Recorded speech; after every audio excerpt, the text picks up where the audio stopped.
Welcome to another edition of the Cuban Assassin Podcast. I'm your host, Richie Acevedo, also known as the Cuban Assassin. Last time on the Cuban Assassin Podcast, I had talked about where I was wrestling for MSW, Mountain State Wrestling, in West Virginia, and that I had won the MSW Mountain State Wrestling Heavyweight Championship title along with Mad Mike Allen and Big Dan Richards, also known as the Progressive Liberal. And Mad Mike Allen would pass away from a massive heart attack in the locker room right beside me. And when I was wrestling for MSW Mountain State Wrestling, I was getting kind of tired of the lower paydays because I was only being paid like $40 per match. And this is where I started seeing low paydays coming into the wrestling scene all of a sudden. But then I get a phone call from Emile Dupree to do the Atlantic Grand Prix Wrestling 2005 tour. Now, to explain something, every time I went to Canada to wrestle for Atlantic Grand Prix Wrestling, I was paid $500 a week for wrestling for 7 days, sometimes twice on Saturdays and sometimes twice on Sundays. And when I was wrestling Stampede Wrestling, I was paid $500 a week to wrestle for only 5 days a week and being off for 2 days, and one of those days is nothing but travel. And then when I got booked for the World Wrestling Council in Puerto Rico, I would be paid $500 a week for wrestling for 4 days a week, and one day I had to go to the main office to do promos for the TV. But this time I left MSW Mountain State Wrestling to go back to Atlantic Grand Prix Wrestling, being paid $500 a week for 7 days a week.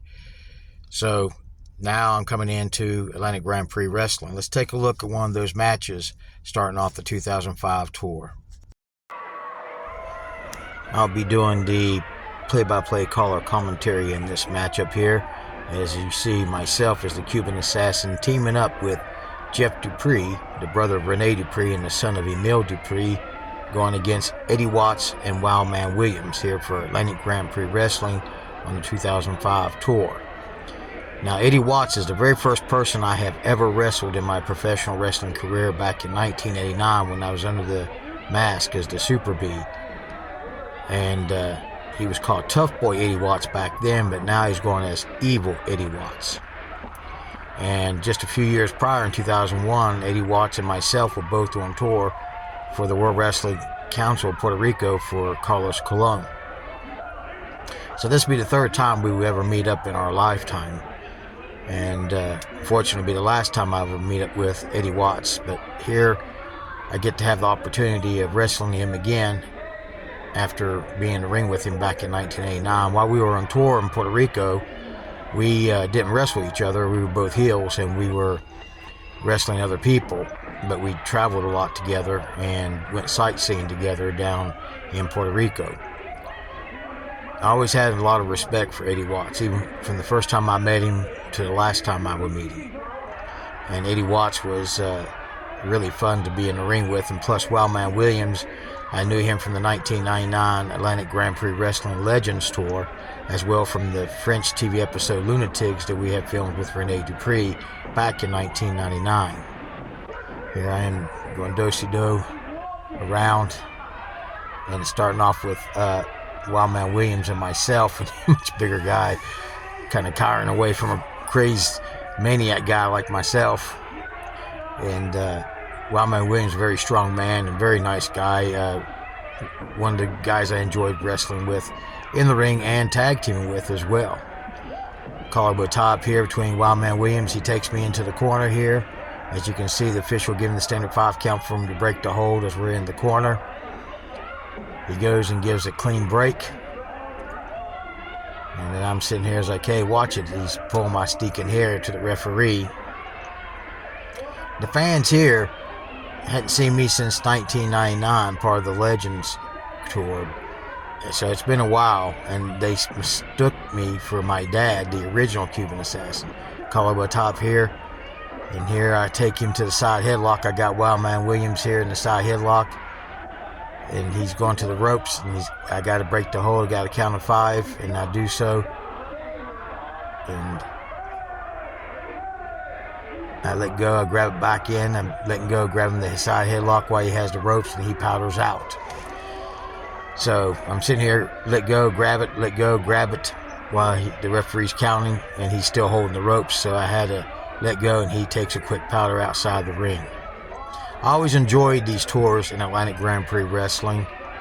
It was a lot of fun. It's where I started my professional wrestling career, and I really enjoyed wrestling in the Maritimes territory, one of the last territories in the professional wrestling business. Now here I go doing the Bruiser Brody stomp, collarbone top again, and now he takes my arm. Wildman Williams got my arm here. He comes over, he tags in Eddie Watts. Eddie Watts slowly comes into the ring, gives a big old boot to the arm, takes my arm again, and yanks it right on top onto the shoulder, and he gets me in the back hammerlock here.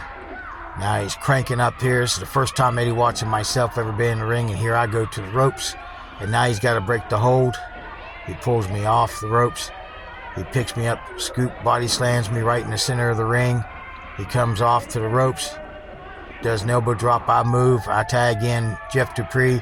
Jeff Dupree comes in, picks up, scoop, slams Eddie Watts and slams him down the center of the ring and gives a knee to the head of Eddie Watts right there, and then he goes down for a pin, only count of 1.5 as Eddie Watts kicked out right there. And now Jeff Dupree's got the left arm, drop toe hold down onto Eddie Watts, comes over, takes side headlock, sitting down position on Eddie Watts right there. And he's slowly getting up to his feet here. He takes him over into the corner here. Actually taking the rope, shoots him off the ropes. And then Wildman Williams hits Jeff Dupree in the back. I come in the ring. I'm complaining to the official. The official's backing me off. In comes Wildman Williams, and the officials backing me off, and they double team onto Jeff Dupree. And then he gets over there and he tells them that one in, one out. It's got to be one guy in, one guy out. And Eddie Watts goes out. There was no tag there. The referee was just confused. He gives a closed fist to Jeff Dupree right there, followed by another one. He picks up, scoop slams Jeff Dupree and slams it in the center of the ring. Comes off the rope, comes off with an elbow drop onto Jeff Dupree. Goes for a cover. Only a count of one, actually 2 count there, and Jeff Dupree kicks out right there. He takes Jeff Dupree, Irish whip off the ropes, gives a clothesline to Jeff Dupree, tags in Eddie Watts. Eddie Watts steps into the ring. And now they both together shoots Jeff Dupree into the corner.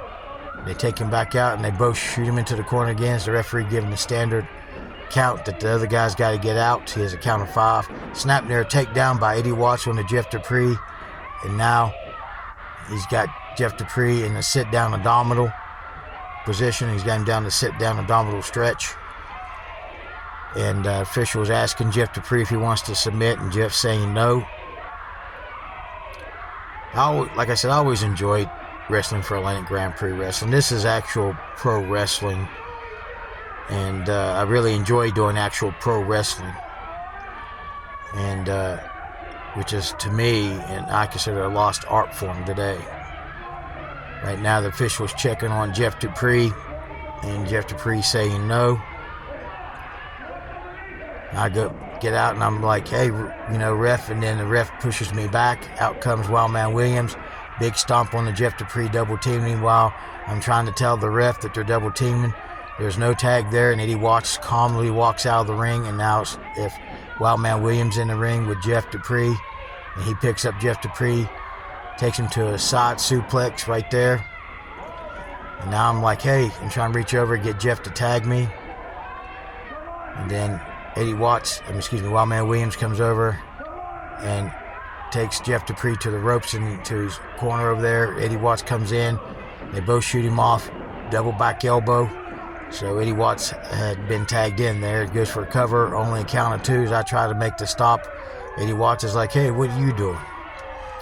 And then Eddie Watts gets up and he's got Jeff Dupree in the standing abdominal stretch now. And the official is asking Jeff Dupree if he wants to submit, and Jeff saying no. This brings back memories watching all these matches on video, and really I have a lot of fond memories in my professional wrestling career. That's why I'm doing this podcast series. Instead of writing a book, I'm telling you in my own words and showing you with my own photographs, home videos, home movies, and also videos of my matches. And there's the official check-in with Jeff Dupree again right there. And Jeff Dupree saying no, he don't want to submit. And Eddie Watts has still got him in that standing abdominal stretch right now. Jeff's trying to get out of this. He slowly trying to unhook that leg. Eddie Watts grabs the rope while I'm fussing with the official. Official comes over. He doesn't see where he had the ropes. He's asking what's going on, and Wildman Williams saying nothing.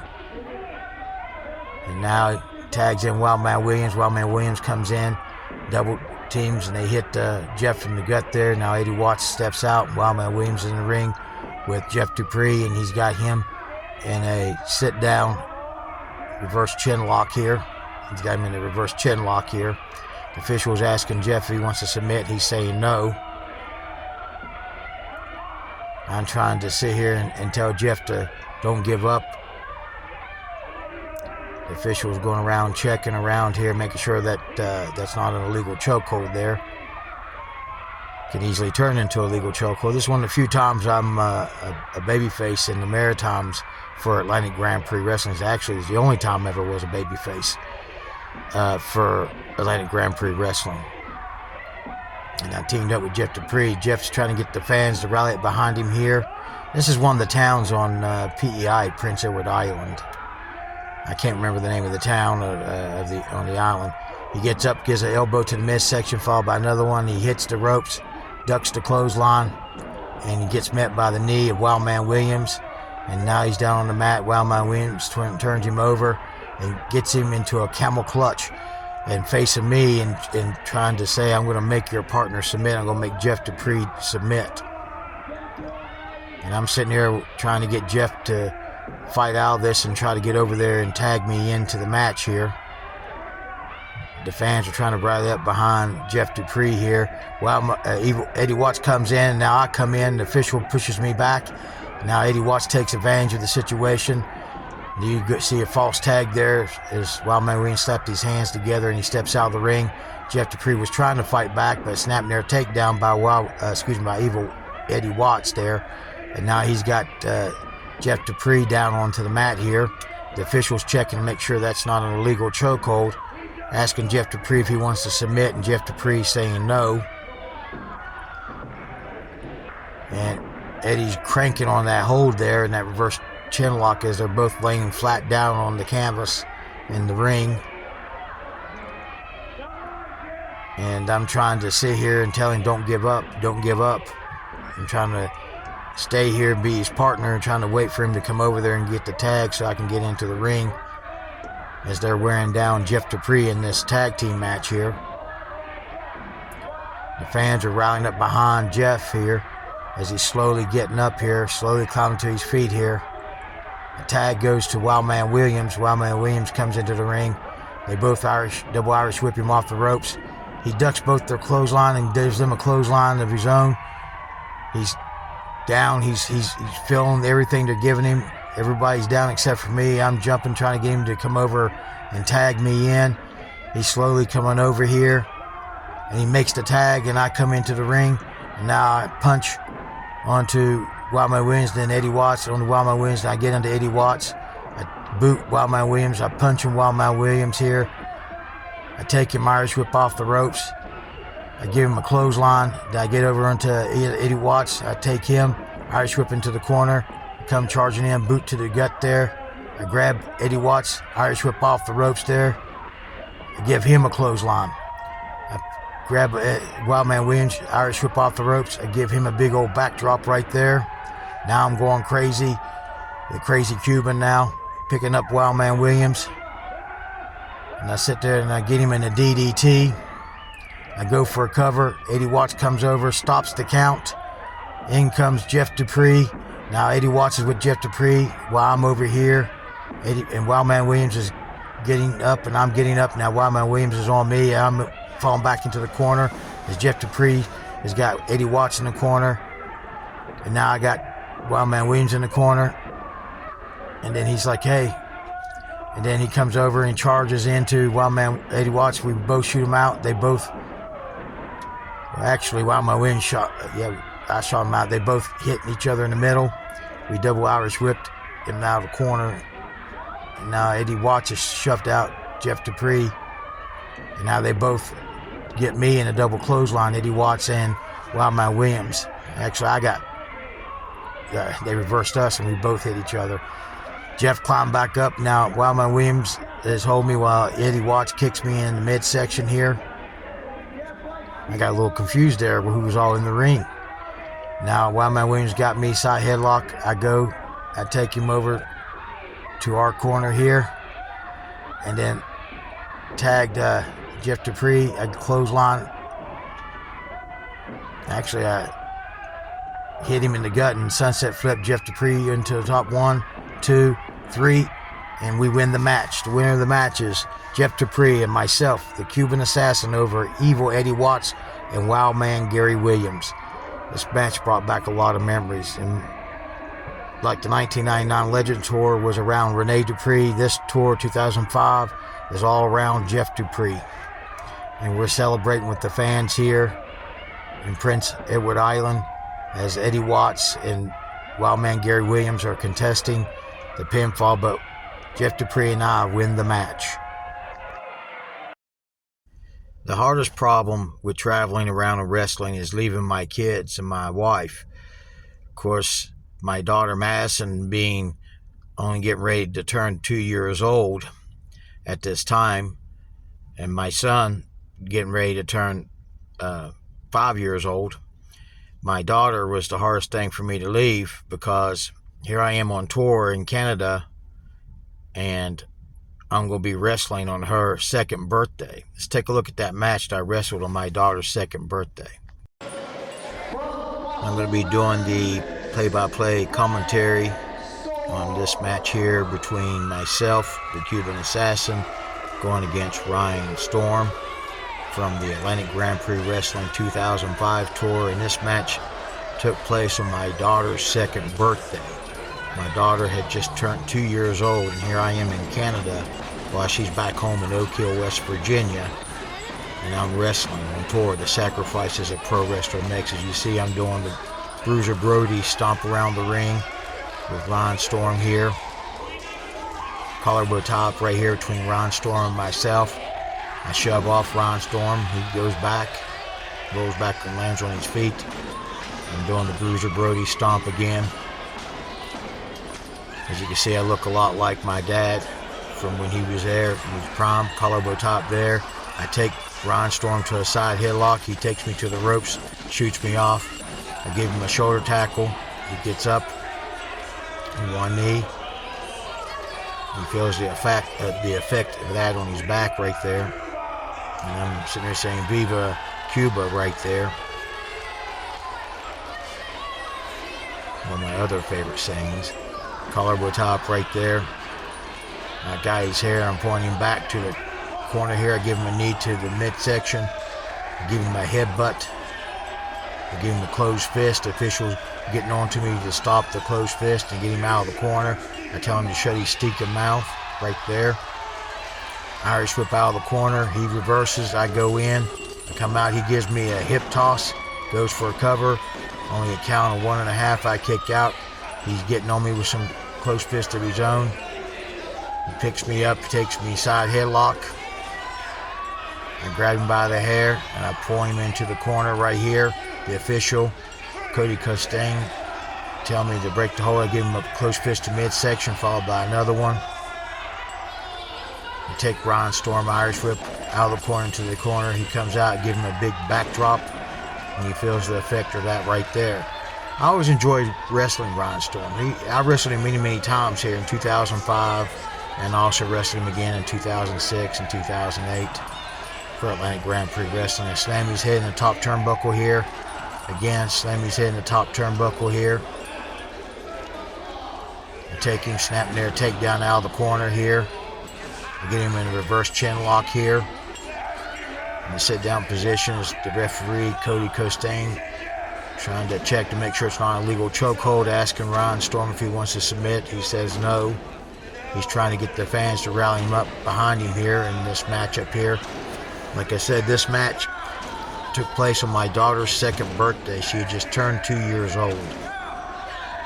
Some of the sacrifices pro wrestlers make, I really hated doing that too, but I needed to go where the money is so I can help pay for bills.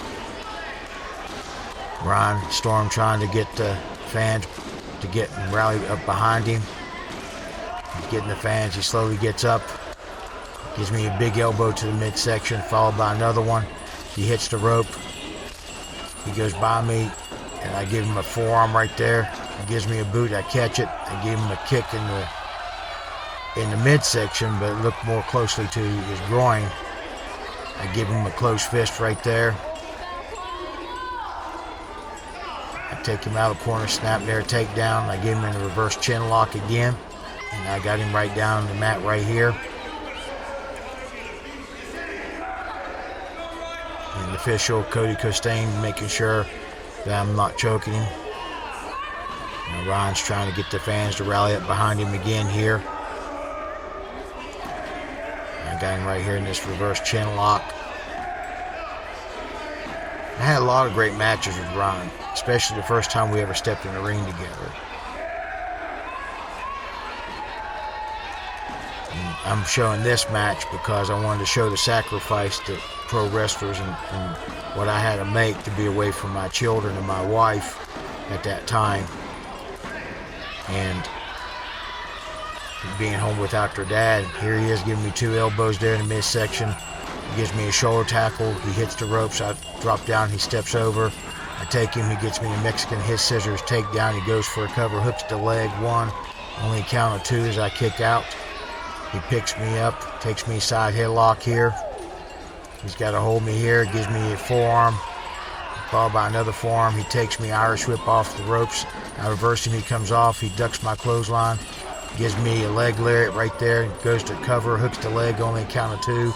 As I kick out again, he takes me a side headlock, and he's holding me here while we're both on our knees in this side headlock he's got me on. Yeah, the pro wrestlers make a big sacrifice. We always have to spend time away from our families if you're going to just trying to take care of your family, make money, or living a dream. Either way, that's what pro wrestlers do. We have to make that sacrifice. Truck drivers do it, lawyers do it, even actors have to do it, being gone from families on a lot of times. I grab him by the hair, taking the ropes, I shoot him off, I drop down, he steps over, I give him a hip toss, he blocks it, he blocks it on me, turns around, gets me in the backslide here. 1, 2, and only a count of 2 as I kick out right there, and I give him a big old devastating clothesline, and I take him down. And Ryan Storm feels the effect of that clothesline right there. Give him a double axe handle right there. Like I said, I had a lot of great matches with him, and there are other matches I had that are much better than this one. Now I'm choking him, and I'm using the middle rope here as I got my leg over his neck here. The official is counting, telling me to break the hold. I got the count of 5 to break it. But I wanted to show this one particular match because it happened on my daughter's 2nd birthday. And this is a reminder of the sacrifice that pro wrestlers make. I got him on the middle rope again, choking him, and the official gave me the standard 5 count. I let go. Here I'm picking up Ryan Storm right here. Irish whip off the ropes. I give him a back elbow and take him down. And now I go for a cover. 1, only count of 2 as Ryan Storm kicks out right there. And he's slowly getting up on his feet here. And I'm sitting there telling the fans that was a 3, and they're saying 2, and I'm saying 3, and they're telling me 2, and I tell them to shut their stinking mouths. I give him a big old club ring fist to his chest, and snap there, takedown, and I give him in a reverse chin lock here, and I got him right here. And the official, Cody Costain, is trying to make sure that I'm not choking him. And he's asking Ryan if he wants to submit. He's saying no. And Ryan is trying to get the fans to rally him up behind him here. I don't know what town this is in, It's in New Brunswick, I know that. Right now he's slowly getting the fans to rally up behind him. And he's slowly trying to get them to rally up behind him here. And the fans are getting up right behind him. He gets up, gives me an elbow to the midsection, followed by another one. Give me some forearms right here. He hits the rope, and I gave him a big old power slam right there, and I stopped him right there with the power slam. You see he's feeling the effect of that, covering 1, 2, only a count of 2. I should have hooked the leg. Now I'm complaining, said that was a count of 3, and now the fans are saying 2, and I'm telling them 3. And then I give him a big stomp onto Ron Storm right there. The big Cuban stomp right there. Snap there, take down again. And now I get him in reverse chin lock again. Get him in the sit down abdominal stretch here now, is what I got Ron Storm in. The only reason why I took the tour, because I love wrestling in the Maritimes. And it's where I started for Atlantic Grand Prix Wrestling. And plus, I needed more money. Even though I was a taxi driver at home, and I'm still a taxi driver for Ray City Cab at this time, but they allowed me to take time off to do my professional wrestling. Because I was working for myself as a taxi driver. You're self-employed, the same as being a pro wrestler, you're self-employed. Right now, Ron Storm's trying to get the fans to rally up behind him here. And I got him here. The official's making sure it's not a legal chokehold. Ron Storm's getting up, gives me an elbow. Another elbow, he hits the ropes, he ducks my clothesline, he ducks my elbow, comes flying crossbody, gets me down on a count of 2 as I kick out right there. I get up, he boots me, he picks me up, scoop body slams me right there. He's telling the fans he's going to do a moonsault, I do believe. He climbs up to the top turnbuckle here, top rope. He does a moonsault, I move out of the way, and he gets nothing but canvas right there, and he's feeling the full effect of that. And believe you me, in the Atlantic Grand Prix Wrestling ring, that ring is really stiff. Stiffer than any pro wrestler would ever give you any Idaho potatoes, I can tell you that. I turn him over, give him a big old stomp right there, another big Cuban stomp in the midsection of Ron Storm right there. Another big old Cuban stomp in the midsection. Ron Storm feeling the effect of that right now. I'm telling the official to shut his stinking mouth. I just spat on Ron Storm. Kind of disgusting. I should have never done that. Looking back, I wish I never did. I grab Ron Storm. I get him here. I get him up for a standing suplex here. I got him. I'm holding him here, letting the blood rush to his head, and I slam him down. I'm feeling the effects of that too. I go over 1, 2, only count 2 as he kicks out. Again, I should have hooked the leg there. I'm telling the referee it was 1, 2, 3, and he's saying it's only 2. I get Ron Storm in the reverse chin lock again right here. And I'm grinding that chin lock, and he's telling me, watch it, it's being close to being an illegal chokehold. And he's checking, and he's asking Ron if he wants to submit. Ron's saying no. I'm sitting here grinding that reverse chin lock. He's telling me I better watch it, be careful. And right now I'm kind of got a handful of face there at the time. That's the reason why he's doing the count here. And I'm gouging his eyes and his mouth, and he's counting there, which is illegal in the sport of professional wrestling. I ram his head in the top turnbuckle right there. I scratch him down on his back there. And the official tells me I need to watch what I'm doing. He's in the corner. I need to get him out. I get him out, give him a headbutt. He takes him right down. Now I'm feeling the effects of that headbutt as well. I pick him up. I scoop by, slam him right in the center of the ring right there. I come to the ropes here. I come off, give him an elbow drop. I go for a lazy cover, 1, 2, and he kicks out. Again, that's on my part. I could have won the match right there. I'm complaining saying it's 3. The official says it's only 2, and everybody else is telling me 2, and I'm telling them 3, and they're saying 2. I come over, I pick up Ron Storm right here. Snap there, takedown on Ron Storm. I get him in another reverse chin lock right here. The official checking again, making sure I don't make that into a chokehold. Can easily be converted into a chokehold. Ron Storm trying to get the fans to rally him up behind him right here in this matchup. He's slowly trying to get the fans to get behind him here. He's trying to fight out of this hold that I got him in. Official Cody Costain is trying to check to make sure it's not a chokehold, making sure everything's legal in this hold here. Ron Storm's getting the fans to ride behind him here. He slowly gets up, gives me an elbow to the midsection. He's giving me a forearm there. I bend over. He gives me a sunset flip. I go over. 1, 2. I cut him off with the leg scissors. He gives me a boot. Inside cradle, small package. 1, 2. I kick out right there. He gets up. He shoves me into the corner here. He slowly comes up on the second rope, asking the fans here for permission. He's giving me a close fist to the head right here, and the fans are counting behind him. The official, Cody Costain, giving the standard 5 count there. He gives me Irish whip out of the corner. I go into the next corner. He charges in, gives me a big old clothesline. I'm sitting down on the bottom turnbuckle here. He picks me up. Irish whip out of the corner. I reverse it. I shoot him in. I come charging in, double axe handle. He moves at the turnbuckle. He schoolboys me. 1, 2 on the count of 2. He thought it was 3. It was actually 2.5. But he thought he won the match there. Now he comes over, comes charging in. I give him the double boot. I grab his legs. I put my feet in the ropes. The official don't see it and gets 1, 2, 3. And I beat Ron Storm on my daughter's 2nd birthday right here in Atlantic Grand Prix Wrestling 2005 tour. As you see, raise my hand in victory, and I'm the winner over Ron Storm right here in this matchup on my daughter's 2nd birthday. Now, while I was wrestling for Atlantic Grand Prix Wrestling on the 2005 tour, I would get into a new kind of feud, and that'd be with none other than Jeff Dupree. Next time on the Cuban Assassin Podcast, I'll be talking more about my feud with Jeff Dupree, the brother of Rene Dupree and the son of Emile Dupree, up in Atlantic Grand Prix Wrestling. I'll also be talking more about my personal life as well.